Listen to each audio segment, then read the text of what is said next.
دەبێت بە چاکسازی کاریگەڕی و ئیداری لە هەرێمی کوردستان. یعنی لە ماوەی ڕابردوودا هەموو دەزانن یعنی چاکسازی دارایی ئەوەی کە حکوومەت دەیڵێ دەستی پێ کردووە، ئەوەی کە هەمومان دەزانین بڕگەکانی نیگەرانیشی لێکەوتوتەوە و دڵخۆشی هەندێکیشی لێکەوتوتەوە. بەرحاڵ جۆرێک لە چاکسازی لە دارایی لە خەرجیە لە هەرێمی کوردستان دەستی پێکردو، قۆناغ بە قۆناغ بەشەکانی دەکەوێتە بواری جێبەجێکردنەوە. بەڵام دەپرسین یعنی ئەگەر ئێمە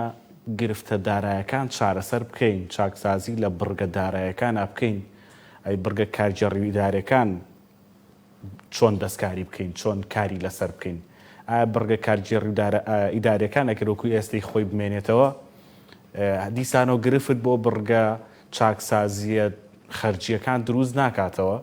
ئیشی کێیە کە گۆڕانکاری کارگەڕی و دارایی ڕێنمایی کارگەڕی و دارایەکان دەستکاری بکە، یاساییە کارگەڕی و دارایەکان دەستکاری بکە، پەرلەمان دەبێت چ ڕۆڵێک ببینێ بۆ ئەم بابەتە. ئەستەن ئەم بابەتە بۆچی گرنگە لە هەرێمی کوردستان باسی بکەین، قسەی لەسەر بکەین و ئیشی لەسەر بکەین. یعنی هەموو دەزانن ڕۆتین هەموو خەڵکی بە هیلاک بردۆ بەڕاستیەوەی کە ڕۆژێک لە ڕۆژان ڕی بکەوێتە فەرمانگەیەک لە هەمە هەرێمی کوردستانە، لە فەرمانگەیەکی بچووکەوە تا وەزارەتێک و ئەنجومەنی وەزیرانێک بە هیلاک دەچێ. دەکرێت گۆڕانکاریە کارگەڕەکان یاسا کارگەڕەکان دەستکاری بکرێن و ئەگەر دەستکاری بکرێن لە سوودی کێیە بۆچی و تا چەند دەتوانێت ڕۆتین کەم بکاتەوە. ئەگەر ئێمە بمانەوێت بەپی سەردەمی نوێ ژیانی تەکنۆلۆژیا و گلۆبالیزیشنی ئێستا مامەڵە بکەین، دەکرێت گۆڕانکاریە کارگەڕی و ئیدارەکانمان چۆن بێت، تەکنۆلۆژی بێ یان هێشتا وەکوی خۆمان کە بە وەرەقە ئیکەین و هیچ نەبێ ڕۆتیناتەکە و ڕێنمایی و ڕسمیاتەکان کەم بکەینەوە. ئەمانە کۆمەڵێک پرسیاری گرنگن و دەکرێت ئیشی لەسەر بکرێ و حکوومەت هەرێمی کوردستانیش بیری لێ بکاتەوە. تەورێکە کە ئێمە لە گەرماوەگەرم گفتوگۆی لەسەرەکەین، خەڵکی مختص و خاون بڕوانامە قسەی لەسەرەکە. تەورێکی تریش قسە لەسەر گۆڕانکاریەکانی ڕۆژهەڵاتی ناوەڕاستەکەین. لە تەورە یەکەمدا میوانداری بەڕێز ناسیح محەممەد خاوەنی بڕوانامەی ماستەر لە کارگەڕی وەروها مامۆستا لە زانکۆی پۆلیتەکنیکی سلێمانیمان کردووە. مامۆستا بەخێر سواز مامە دەبێت. مامۆستا ئەوەی کە باسم کرد یعنی هەرچەندە دەستکاری لایەنە دارایەکە بکەین جا داهاتە خەرجیەکە هەرچیەکە، ئەگەر کارگەڕی و ئیدارێکی لەگەڵا نەبێ هەز ناکەی لاسەنگە.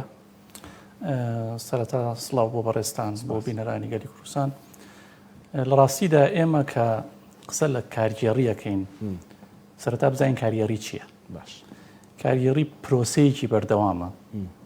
کە بە شێوەیەکی کارە پێویستە سەرچاوە مادی و مرۆیەکان بخاتە کار. ئەتیان واتەم پرۆسەیەکی وەستاو نییە، پرۆسەیەکی بەردەوامە. کاتێک کە باز لە چاکسازیەکەین بە تایبەت لە بواری داراییە یا لە چاکسازی لە بواری کارگێڕیە، مانای وایە خەلەلێک هەیە. مانای وایە ئێمە خەلەلێکمان هەیە کە پرۆسەیەکی کارگێڕی باشمان نەبووە دێن چاکسازیەکەین. خودی چاکسازی مانای چارەسەری خەلەلە. چارەسەری خەلەل بۆ ڕوویداوە بۆ دروست بووە و کارەکەی گەڕێتەوە بۆ نەبوونی سیستەمێکی بەڕێوەبردن و کارگێڕی باش. ئەمە ئەساسی بابەتەکەی ئێمەیە. واتە کاتێک کە دەڵێن ئێمە پێویستە چاکسازی بکەین، مانای وایە سیستەمێکی بەڕێوەبردننی تۆکمە دەبێت ئامەزرێنین بۆ ئەوەی دوجار خەلەلی کارگێڕیمان نەبێ، خەلەلی داراییمان نەبێ و تەنان خەلەلی یاساییشمان نەبێت. ئەمە بابەتە سەرەکیەکەیە. پاشان بنەماکانی کارگێڕی چییە؟ بنەما سەرەکانی کارگێڕی ئەمە لای هەموو کەسێکی شارەزای بواری کارگێڕی دیارە پلاندانانە، ڕێخستنە، ئاراستەکردنە، سەرکردایەتیکردن و کۆنتترۆڵ و چاودێریکردنە. واتە ئەم پێنج بنەمایە دەبێتە بنەمایەکی باش و بەهێز بۆ سیستەمێکی کارگێڕی تۆکمە لە هەر شوێنێکە بتەوێ باش ئیش بکەی و باش بتوانی پرۆسەکانت بە بەردەوامی کار بکات. باش ئەوەی کە باسم کرد وەکو تۆوتت یعنی مادەم خەلەل هەیە بۆیە باس لە چاکسازیەکەین. ئەم یاسایە کارگێڕانی کە ئێستا ئێمە کاری پێەکەین تا چەند لەگەڵ ژیانی ئێستای دنیای ئێستاە گونجێت، تا چەند لەگەڵ واقعی هەرێمی کوردستانە گونجێت. خۆی دەبێت پیاچوونەی پیا بکرێ. یعنی بەڕاستی ئێمە ئەگەر پیاچوونەوە بەم پرۆسیجەرانەیە نەکەین، بەم پرۆسانەیە نەکەین، بەباشی ناتوانین چاکسازی بکەین. یعنی تەماشاکەیت تۆ دەتەوێت سیستەمێک گۆڕانکاری تیا بکەیت، سیستەمێکی کارکێ، بەڵام یاساکان ڕێگری لێەکەن هەرەوەی کە لە پێشەکی بەرنامەکەی باس کرد پتەوە ڕۆتین کەم بکەیتەوە ڕۆتین بەچی کەم بێتەوە دەستکاری ئەو پرۆسانە بکەیت ئەو پرۆسیجەرانی کە لە سیستەمە کاریگەریەکانە هەیە بەمە ئەتوانی چاکسازی بکەیت هەرچەنە تۆ بێ بتەوێ گۆڕانکاری بکەیت لەم پرۆسانەیە مادام یاساکان ڕێگریت لە یەکە ناتوانانی بۆیە دەبێت ئەو پرۆسیجەرانە هەمووی گۆڕانکاری بەسەرا بێت پرۆسیجەری تازە یا ئەوەی کە پێوترێ ڕیدیزاین یا نوێکردنەوە یا تازەگەری یا داڕشتنەوەی پێکهاتەکانی دەوڵەت یا پێکهاتەکانی حکوومەت پاشان دەتوانی تۆ باز لە چاکسازی بکەیت ینی دوجارە وەکو خانووی لەیە کە تۆ هەرچەنە بناغینی هەرچەنە پتێ گۆڕانکاری تیا بکرێت هەر ئەو ئەڕوخێ دوجار بۆیە دەبێت پیاچوونەوە بەمانەیە بکرێت باشە پیاچوونەوە لە یاسا کارژێ ڕێبەرکارەکان کە لە هەرێمی کوردستانە هەیە ئەو یاسایی کە ئێستا لە کوردستان بەکاردێ چۆن یاسایە کە هیکەیە ئەوەندەی هەڵە نەبم هی شەستەکانەوە بزانم یعنی ئەو یاسایی وابزانام یاسایکی عراقیشە لە هەرێمی کوردستان کاری پێکرێ بۆ یاسای کارجێڕی خۆی یاسانە یاساکان کۆنن هی ئەتوانم بڵێم هەروە ساڵی 65 65 و بەرژوورە لەو دەورایە بەڵام ئەمە ناکرێت سەردەمەکە زۆر گۆڕاوە 2020 ینی لە سەدەیەکی تازەداین گۆڕانکاری زۆر مامۆستا لە دنیاە یان لە وڵاتانی دراوسێمانە لە وڵاتانی عەرەبیە لە ڕۆژەڵاتی ناوەڕاستە نمونەمان هەیە دەستکاری ئەم یاسایانەی خۆیانیان کردبێ ئەبدەیتیان کردوێتەوە بەپی واقعی ڕۆژگاری ئێستایی ژیانی کۆمەڵایەتی و کارژێڕی و ئیداری خۆیان بەدڵنیایی چی ئەمەی کردووە ئیمارات و دوبەی و قەتەڕ و ئەمانە کە پێشکەوتون ئەمەیان کردووە خۆی ئەگەر دەستکاری یاساکەش نەکەن پرۆسیجەرەکان دەستکاری ئەەکەن ینی ڕەنگە گۆڕینی یاساکان ئەگەر ئاسانیش نەبێت دەتوانانی پرۆسەکان ئاسانکاری تیا بکرێ ینی چۆن تۆ لە بری ئەوەی بڕۆیتە فەرمانگەیەک شوێن بکەی ئەتوانی پرۆسەکانەوە ئاسانکاری تیا بکەی لە یەک شوێنی شەکانە بۆ بکرێ ئەمە کارێکی ئەوەندە قورس نییە ینی ڕەنگە پێویستە بە یاساژ نەکە کەوتە دەسەر کۆمەڵی بڕیاری حکوومەت کە ئەتوانێت ئەمانە بکات ینی کارەکە ئەوەندە قورس نییە کە تۆ یەکسەر بڕۆی بەرۆکی یاسا بگری باش ئەتوانی هەر بە بڕیارێک یاخود ئەوەی کە پێویستی بە ئاسانکاریە بە چەند پرۆسیجەرێکی یاسان کارەکانی ئەستا ئەم حکوومەتی خۆمان ناتوانێت وا بکە بۆ ناتوانێت چوار بڕیار دەرکا بۆ نمونە لە وەزارەتی شارەوانی ئەم ڕۆتین و ژوور و پەنجەرەکەم کاتەوە ئەتوانێت بگرە زۆر جار دەبێتە ئاسانکاری بۆ هاوڵاتیانیش یعنی ئەگە بڕۆیتە فەرمانگەیەک لەبەروی پرۆسیجەرەکان هەموو پرۆسە کۆنەکانن لەبەرەوەی کار بەو یاساکاریەریە کۆنانە ئەەکەن تەماشاکەی ئیژ ناڕوات ینی ڕەنگە مامەڵەیەکی پێویستی بە سەعاتێک بە 2 ڕۆژ تاوان نەبێ مامەڵەیەک پێویستی بە ڕۆژێک بە هەفتەیەک تاوان نەبێ هۆکارەکەی چی هۆکارەکەی و ڕۆتینە زۆرەیە کە لە دەم دەستگاکانە هەیە ئەم پێویستی بە بڕیارێکی حکوومەت دەتوانێت دەستکاری بکات توانی گۆڕانکاری تیا بکات پاشان ئێستا ئامرازەکان زۆر بوون ئێستا ئامرازەکانی پەیوەندیکردن زۆر بوون تەکنۆلۆژیا زۆر بوون زۆر بووە پاشان خەڵکی شارەزا زۆر بووە یعنی تۆ لە شەستەکانە ڕەنگە کە ئەم یاسایانە دەرچووە هێندەی ئێستا کەسی شارەزامان نەبوو بێ کەسی یاساناسمان نەبوو بێ ئێستا ئەوەندە خاوەن بڕوانامە خەڵکی شارەزا پاشان کرانەوە بەڕووی دنیاە ئەمانە هەمووی دەوری هەیە ڕۆڵی هەیە لە گۆڕینی ئەم یاسایانە یاخو گۆڕینی ئەم سیستەمی بەڕێوە ئێمە قسەیەکمان هەیە لەم کابینەیە زۆر سەق بۆ تۆ لەم کابینەی حکوومەتی هێرێ ماوی ژەوەیە کە موچەخۆرمان زۆرە بودجەی بەکارخستن لە فەرمانگەکانە زۆرە ئەوەی کە پێوترێن نەسری و بودجەی مانگانە ئەمانە زۆرن چوزانم فەرمانگەمان زۆرە حکوومەت زۆر لە خانووی کرایە ئەگەر ئێمە یعنی یاساکە بگۆڕین پرۆسیجەرەکە بگۆڕین تێگەیشتێک دروستکەین لە نێوان هەیکەلی حکوومەتەکە لەگەڵ سیستەمە کارجێڕێکە پێ دوایە گۆڕانکاری گەورە دروستکە پێ دوایە بە نمونە وەزارەت و فەرمانگە و بەڕێوەبەرایەتی گشتی کەم کاتەوە بەتاڵی مقەنعە کەم کاتەوە ئەوەی کە پێی دەوترێت لە فەرمانگەیەک مۆزەف ڕژانە و لە فەرمانگەیەک بۆ 4 مۆزەفە چن بە ئاسمانە ئەمە گۆڕانکاری تیا بکە یەک لێرەیەک بابەت بۆ باس بکەم یان بۆ بینەرانیش باس بکەم ئێمە 8 قۆناغمان هەیە بۆ هەموو چاکسازیەک یعنی ئەگەر لە ڕووی کاریێڕیەوە وڵاتەکە بە تەواوی گرفتی هەبێ بەم 8 قۆناغا هەموو حکوومەتێک دەتوانێت خۆی هەستێنێتەوە قۆناغی یەکەم چییە؟ پێوترێ پێداچوونەوە بە پێکهاتەی دەوڵەتە یعنی سەرجەم ئەوەی کە جەنابەت باست کرد قۆناغی یەکەم پێداچوونەوە بەو پێکاتە بۆ ستراکچەرەی کە حکوومەتەیەتی یا دەوڵەتەیەتی ئیتر هەموو ئەو فەرمانگانی کە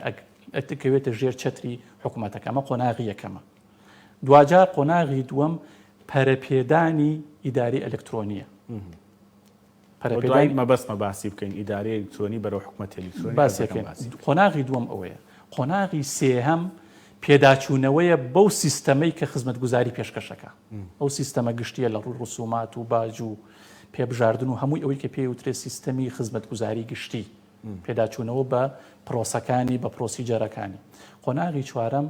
پێداچوونەوەی بە بەڕێوەبردننی سەرچاوە مرۆیەکانی ئەو دەوڵەتەیان ئەو دامەزرەوەیان ئەو حکوومەتە سەرچاوە مرۆیەکانی شێن پێکاتەکانی شێن ئەو گرفتەی کە ئێستا هەرێمی کوردستان پێوەی ئەناڵێنێ زۆری قەبارەی سەرچاوی مرۆیەکەی کە پێی وترێ موچەخۆر و هەڵە لە دابەشکردنیدا دابەشکردنی میلاکاتیدا هەڵا لە دامەزراندنە ئەمە پێی وترێ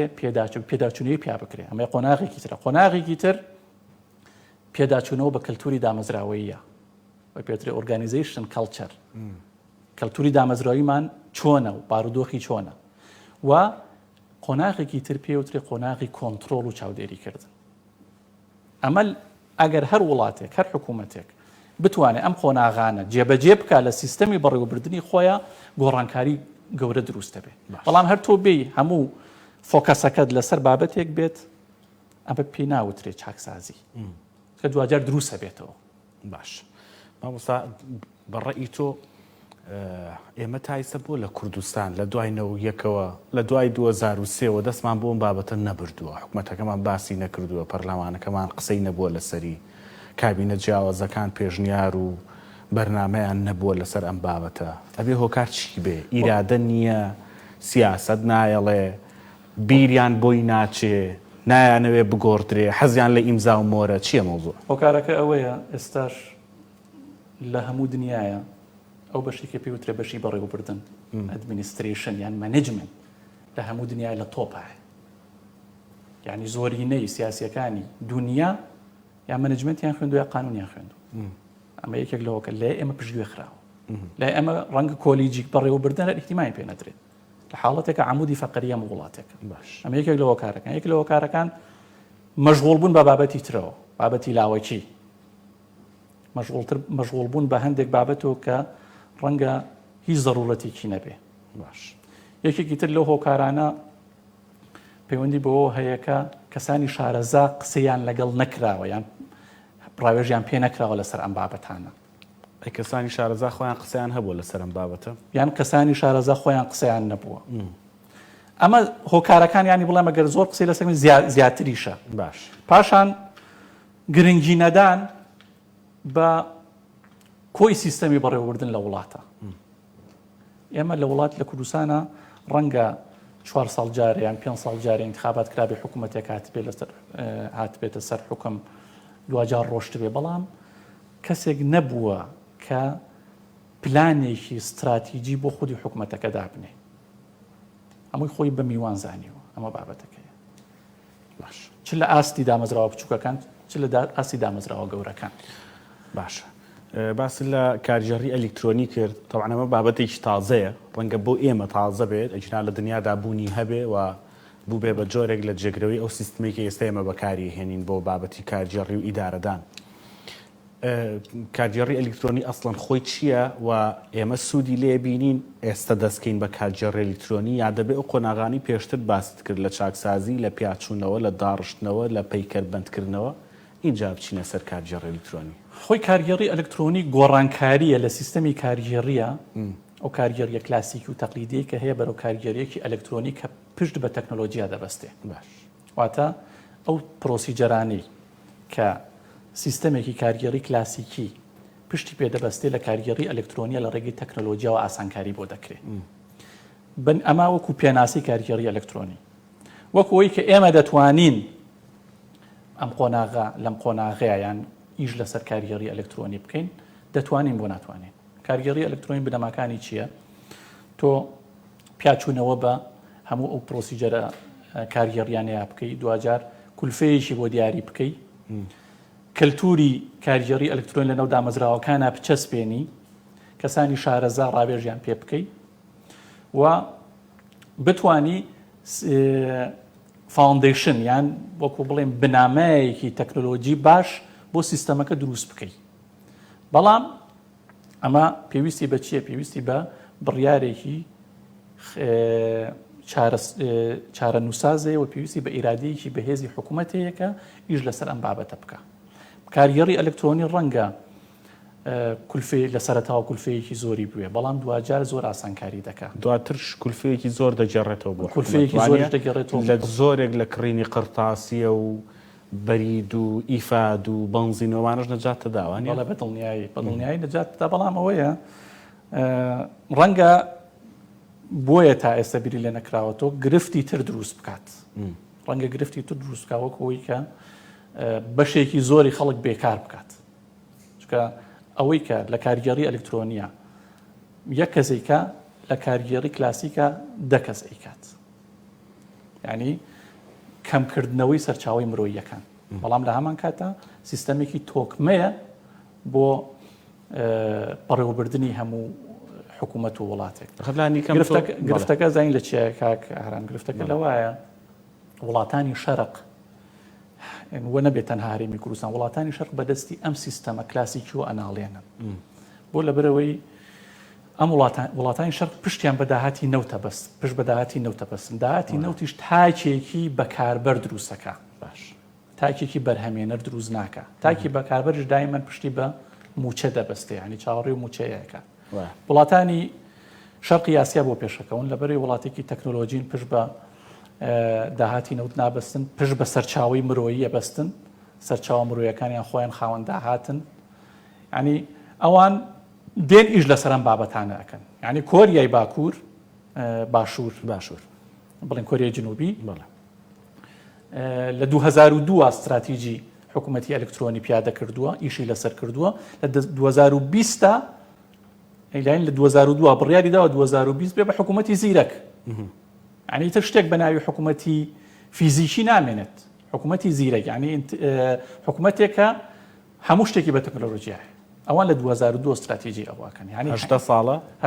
ئیشی لەسەرنی بنەمای حکوومەتی ئەلکترۆنی. بەڵێ ئیشی لەسەرەکەن، یعنی ئەمەش کاری دەوێت، یعنی ئەوە نییە بڵێ یەکسەر دروست ببێت، بەڵام بە قۆناغبەندیە. بەڵام ئەگەر هەر بڵین کاری ئێ و هەر کارەکە نەکەین ئەبێ دەست پێ زۆرمان دەبێت لە قۆناغێکا دەست پێ بکەیت. ینی کارگەڕی ئەلکترۆنی جێبەجێکەین. اینجا ئەوەی کە حکوومەتی خۆمان بانگەشی زۆر بۆ ئەکا بەرەو حکوومەتی ئەلکترۆنی، اینجا بچینە سەر حکوومەتی ئەلکترۆنی. ئایتا کارگەڕێکەکەمان نەبێ بە ئەلکترۆنی ناتوانین حکوومەت بکەین بە ئەلکترۆنی یان بە پێچوانەوە دەست پێ بکەین. بەدڵنیای یعنی قۆناغی یەکەمی دەستپێکردنی حکوومەتی ئەلکترۆنی کارگەڕی ئەلکترۆنیە. لا ئێمە بەعکسەوە ئێستا بانگەشەکە حاليا لە خڵای خۆمان بەعکسەوە خەریکی حکوومەتی ئەلکترۆنی بەبێەوەی حکوومەتی ئەلکترۆنی قۆنا استراتیژی هەیە، یعنی بێنووسینەوەی استراتیژی حکوومەتی ئەلکترۆنی قسەکردن لەسەر حکوومەتی ئەلکترۆنی دوجار فەشە لەهێنێ. یعنی ئێمە هێشتا استراتیژەکەمان نییە. وڵاتێکی وەکو کۆریا وەک باسم کرد لە 2002 استراتیژیەکە لە وڵاتانی ناوچەی کەندا و وڵاتانی خۆمان ئێستا بەحرین یەکێکە لەو وڵاتانی کە پلەی هەشتەمی هەیە لەسەر ئاستی ناوچەکە بۆ حکوومەتی ئەلکترۆنیکی ئێمە ڕەنگە هەر نەشمان بیست بێت. یعنی استراخەریکی نووسینەوەی استراتیژەکانن. یعنی خۆ تۆ ناکرێت یەکسەر دەستکی بە حکوومەتی ئەلکترۆنی دەبێت پێش ئەوە استراتیژەکەت ئامادە بێت. قۆناغەکانی چین، قۆناغی یەکەم چیەکەی، قۆناغی دووەم چیەکەی، دوجار بەروچووی ئەڕووی. ئێمە یەکسەر دەستمان ناوەتی دوجار لەو سەر ڕەنگە بگەینە سەد، یعنی قۆناغەکەمان فەشەلی فەشەل بێنێ. بۆیە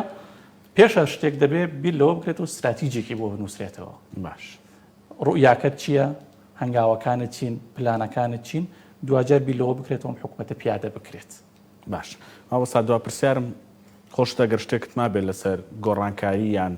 چاکسازی لە کارگەڕی و ئیدارەدانە لە هەرێمی کوردستان. من دەبێت دوجار یعنی زۆرێک لێرە و لەوێ دەبیستین مۆزەفان بەدەست مدیرەکانیانەوە ئەناڵێنن، گرفتیان هەیە لە بەرەوەی کابرایی مدیر میزاجیە، ئەمڕۆ لە ماڵە و جەمی نەبوو هاتوو بۆ دایرە گرفت دروستەکە. ئەگەر ئێمە چاکسازی لەم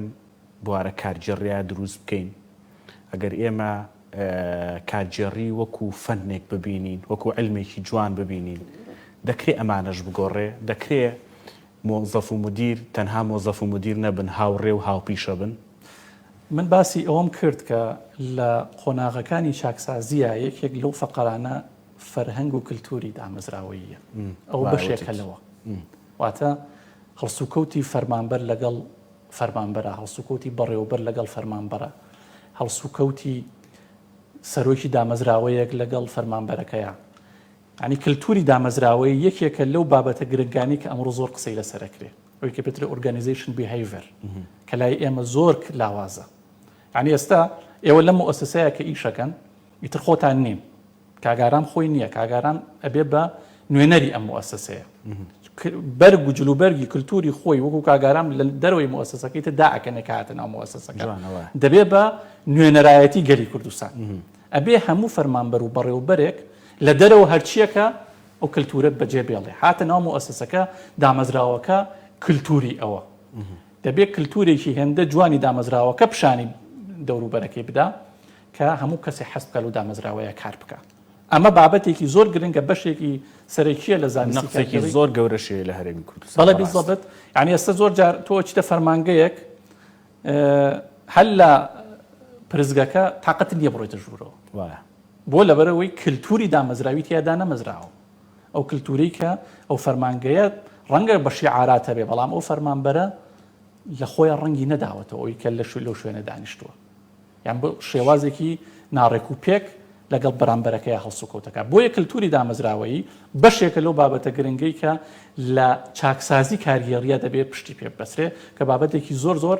فراوانە. من سوپاس دەکەم ئەگەرچی کاتەکە کەمە بۆ ینی باسی پرۆسی کارژێڕی و گرفتەکان و چارەسەرەکان بکەی قسە زۆر هەڵدەگرێ بەڵام ئامانجەکەەوە بوو ئەمە وەکو گەلی کوردستان ئەمەش بکەین بە بابەتێک تەنها چاکسازی ئەو بیر لەوە نەکەینەوە کە دەڵین چاکسازی یەکسەر بیر لە موچە و دەرماڵە و چوزانم ئەم شتانە بکرێتەوە شتێکی تر هەیە بە ناوی چاکسازی کارگێڕی و ئیداری کە شان بەشانی کارگێڕێدارایەکە گرنگە و لێرەشەوە دەڵێن بەرنامی ترمانە بێت لەسەری ومێ دەکەم هاوکارمانبی لە بەرنامەکانی تریشە بەڕێز ناسیح محەممەد ماستەر لە کارگێڕی مامۆستا لە زانکۆی پۆلیتەکنیکی سلێمانی سوپاس دەکەم شوێک وەرەگرین بۆ تەوەری دووەم ئەگەڕێم وڵاتە.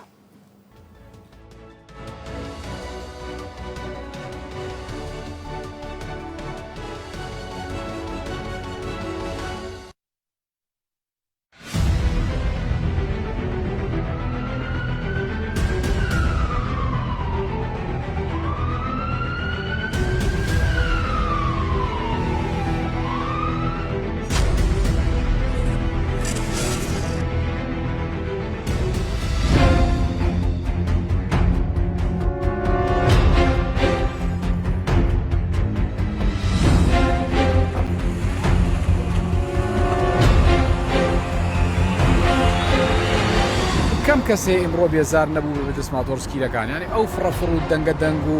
ئاژەهاژەی کە دەیکا تاک بە تاکێم کۆمەلگایی بێزار کردووە.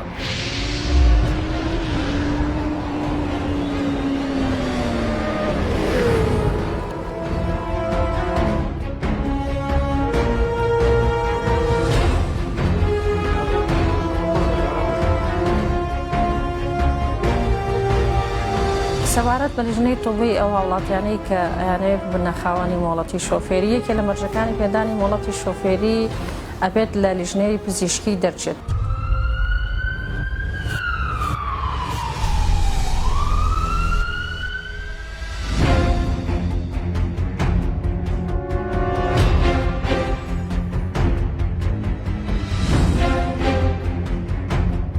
طبعا بەپێی ئەو بڕیارە و ڕێنمایی کە لە وەزارەتی ناوخۆ دەرچووە بەیانی ژمارە 45 ساڵی 2020 کە پێشتر ئۆتۆمبیلانی کە لە دوای یەکی 2020 داخل بوون کۆمپانیەکانی هاوردەکردنی ئۆتۆمبیل ئاگادار کراونەتەوە کە بە هیچ جۆرێ ئۆتۆمبیلی لێدرا و داخل نەکەن.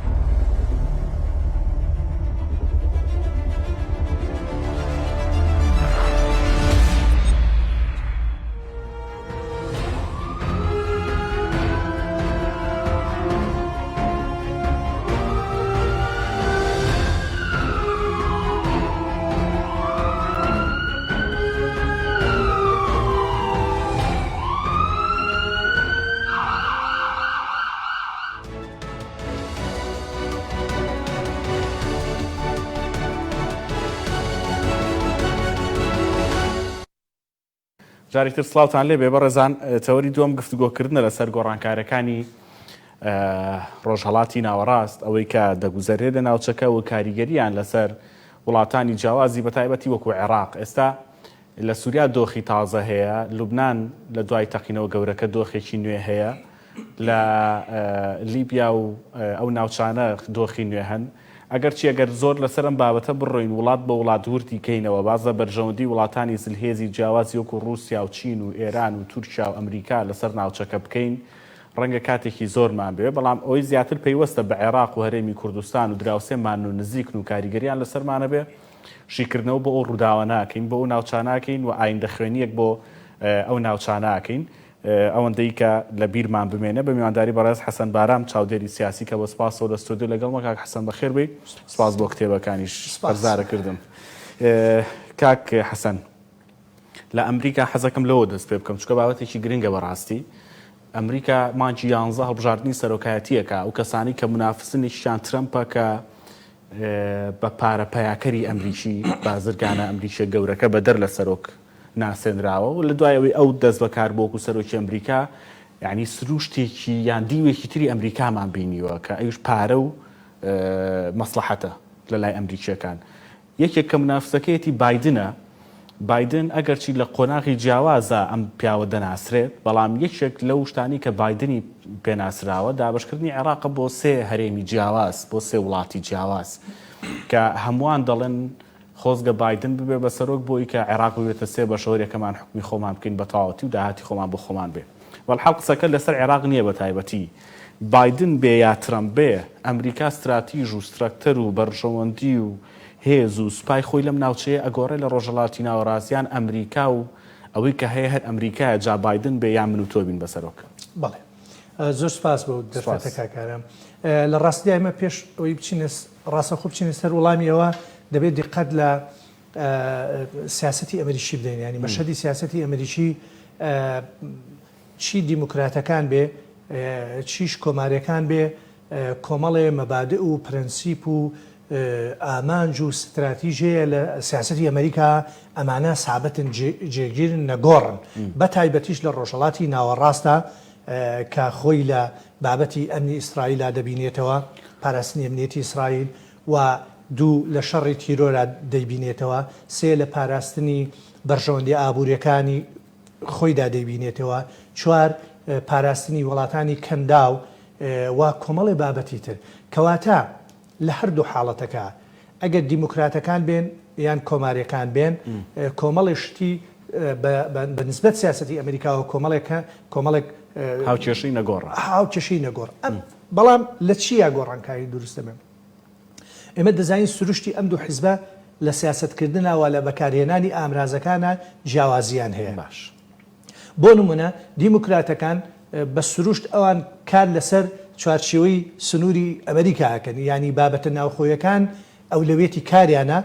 لەگەڵ پاراستنی بەرژەوەندەکانی دەرەوەیانە. بەڵام ئەگەر دیقەت بین ئەگەر چی ترام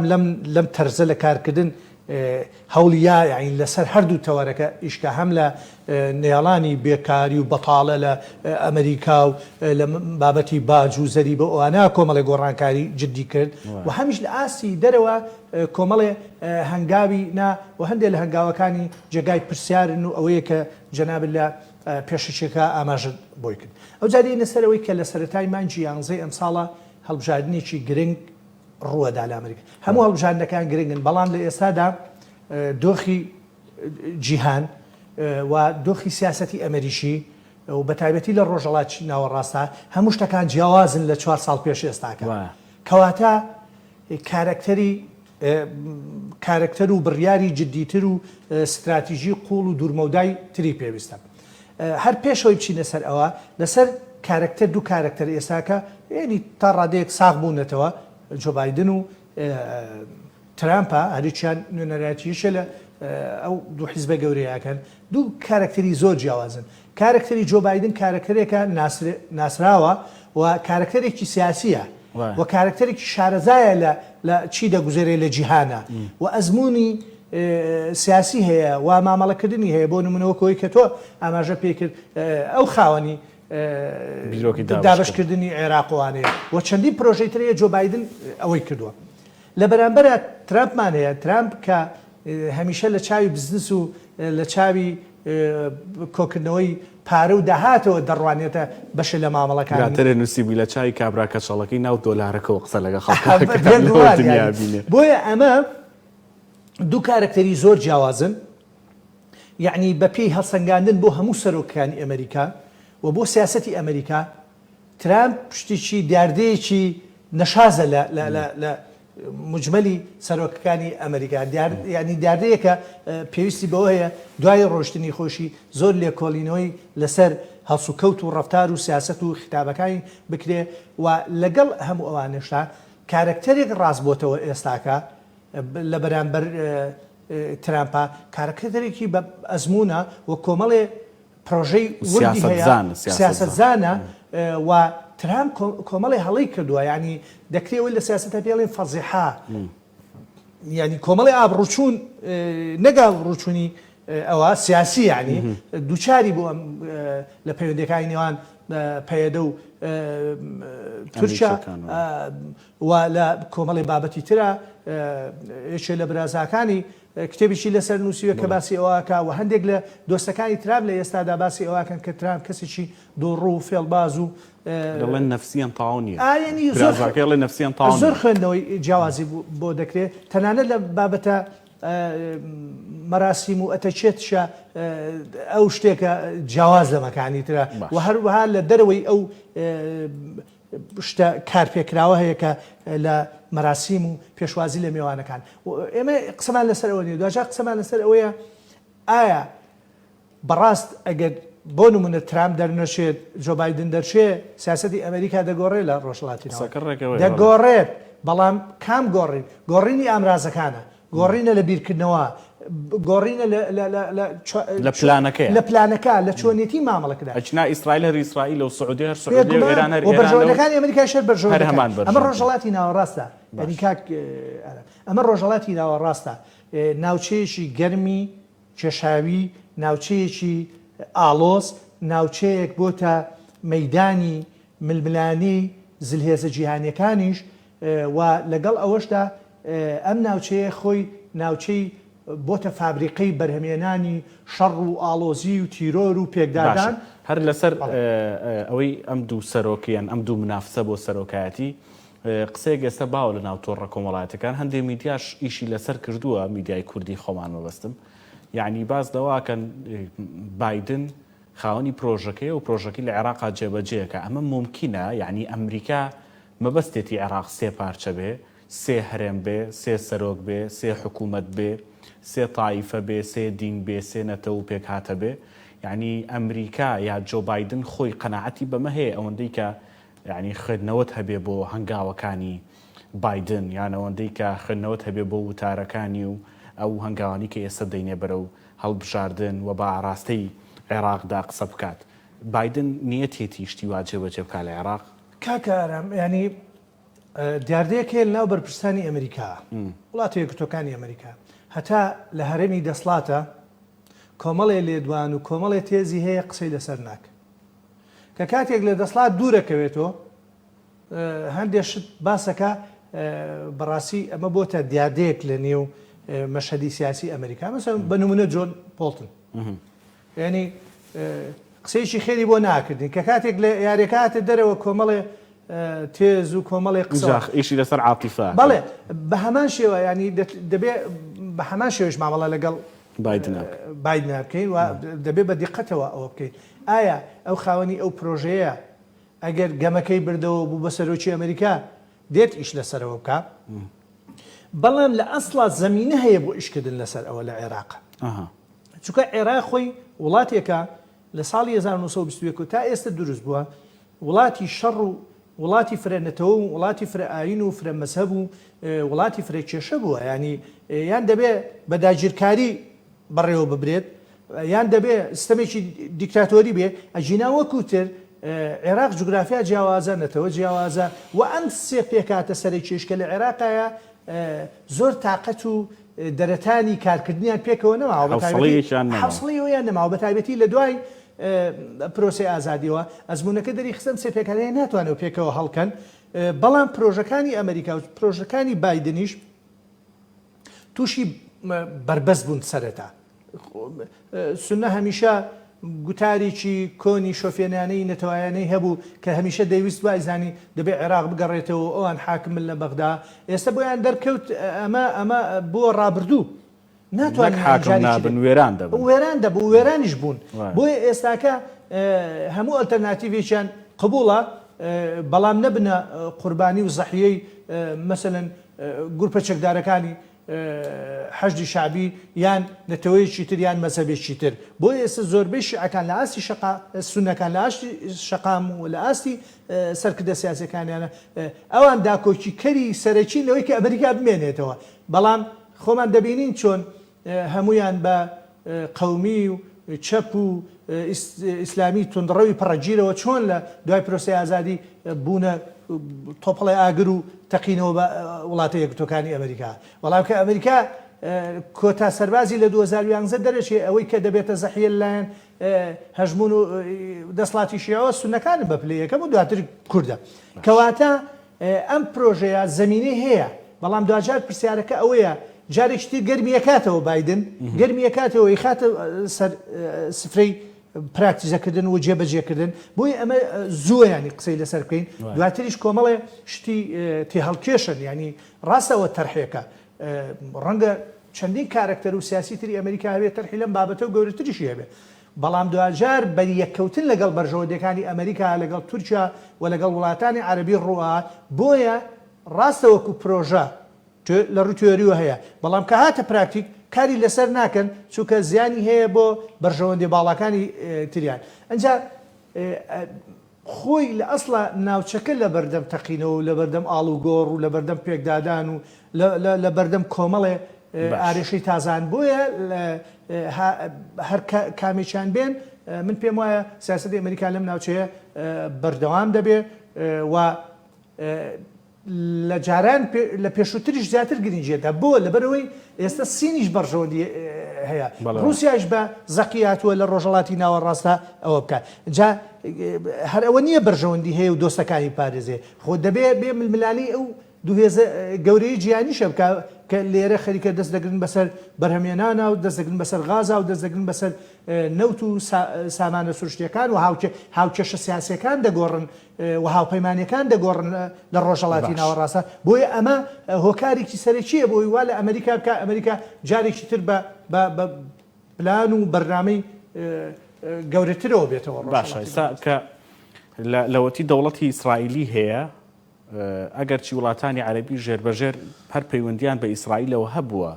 کەسی ژۆک و سادات بە جورئەت نەبوو سواری تایارە بێ و چێ بۆ تەلەویب دابەزێ و بڵێ دەیتر ئێوە واقعن و مامەڵەتان لەگەڵاکەین کە بەم هەنگاوەش ئەوەی بەشەڕ دەستی نەکەوت بە ئاشتی دەستی کەوت لەگەڵ ئیسرائیلە ئیماراتیش لە دوای میسر بە ئاشکرا دەڵێت تاوا من لەگەڵ ئیسرائیلەکان ڕێئەکەوم و دەستکەوتیش بۆ فەڵەستینیەکان بەدەسێنم یعنی خۆی بە پارێزەری فەڵەستینیەکان و کەمکەرەوەی دوژمنایەتی هەزاران ساڵەی هەردوو لا دەهێنێت یعنی عەرەب و ئیسرائیل و فەڵەستین و ئیسرائیل ئەم هەنگاوی دەیبینی ئەوەی کە پێی دەوترێ ڕێکەوتنی ئیماراتی ئیسرائیلی و سەرەتای تێگەیشتنێکی نوێ لە نێوان عەرەب و ئیسرائیلە پێت وایە بەردەوامە بێ یان لوعبەی هەڵبژاردننی ئەمریکیە چونکە خۆیان دەڵێن بە نێوەنگیری ئەمریکا و سەرپەرشتی ترامپ ئێمە کاکارەمیانی ئەوەی کە پێی دەڵێن ڕۆژەڵاتی ناوەڕاستوەکو لە ڕووی جوگرافی و لە ڕووی سیاسیەوە چەسپاوەوە زیاد لە 100 ساڵە ئەمە چوار پێشنەتەوەی گرنگی تێدایە عەرەبە تورکە فارسە کوردە جوولەکەیە ئێنێم چوارنەتەوە سەرچێ لە ڕۆژەڵاتی ناوەڕاستە بە پلەی یەکەم دەژێن و بوونیان هەیە هەموو ئەوانی تر دەوڵەتیان هەیە سیادەیان هەیە سوپای گەورەیان هەیە پشتیوانی هەرێمایەتی و نێودەوڵەتیان هەیە هەر یەک لە عەرەب و لە فارس و لە تورک ئەمانە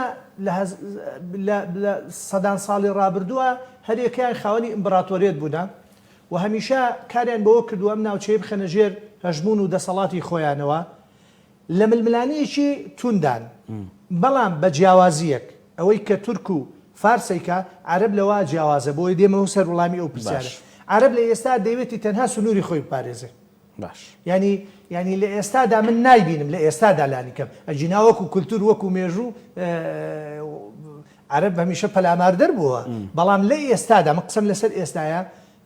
عرب دەیەوێتی خۆی و بەرژەوەندەکان و سنوورەکانی خۆی لە دەستی نەدا ئەجا لە ڕاستیدا لەلایەن هەرسێ چۆن ینی کورد لەلایەن نەتەوەکانی ترەوە هەڕەشەی لەسەر نەتەوە گەورەکانی ئێوە عربیش لەلایەن فارس و تورک و ئیسرائیلەوە هەڕەشەی لەسەرە کێشەی سنوورەیە مەسەلەن دیقەت بە سووریا تورکیا هاتووە بەشێکی لە خاکی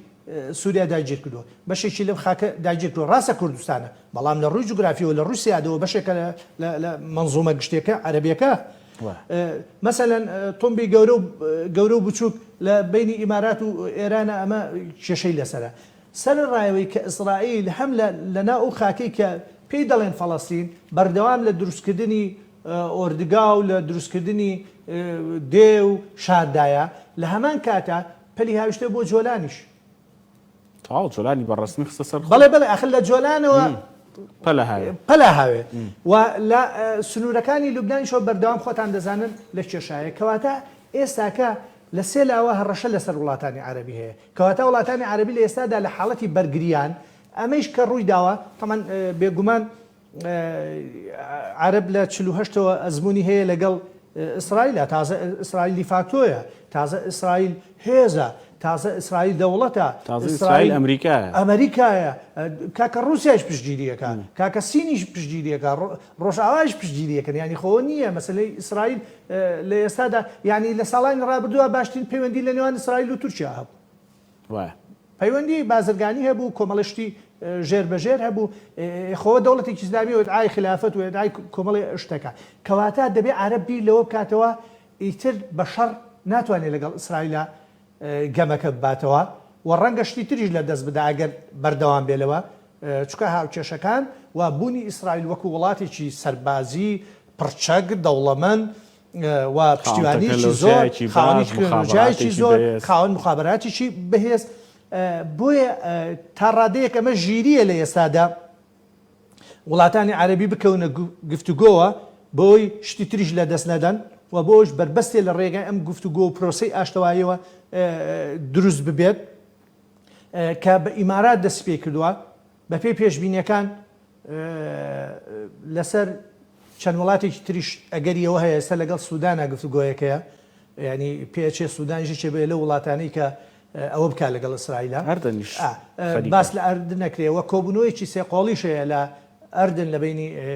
ڕێز سەرۆکی ئەنجومەنی وەزیرانی عێراق و ئەردن و مسرانی پێچێت یەکێ لەو تەوەر و گفتوگۆیانە ئەوە بن کە باس لەوە بکرێت کە ئایا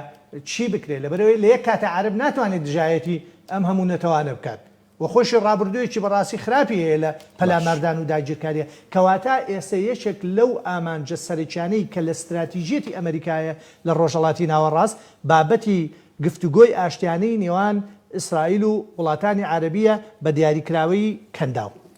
سپاس دەکەم حەسەن بارام چاودێری سیاسی لە ستۆدیۆ لەگەڵمانە بووی سپاس بۆ بەشداریکردنە زۆر سپاس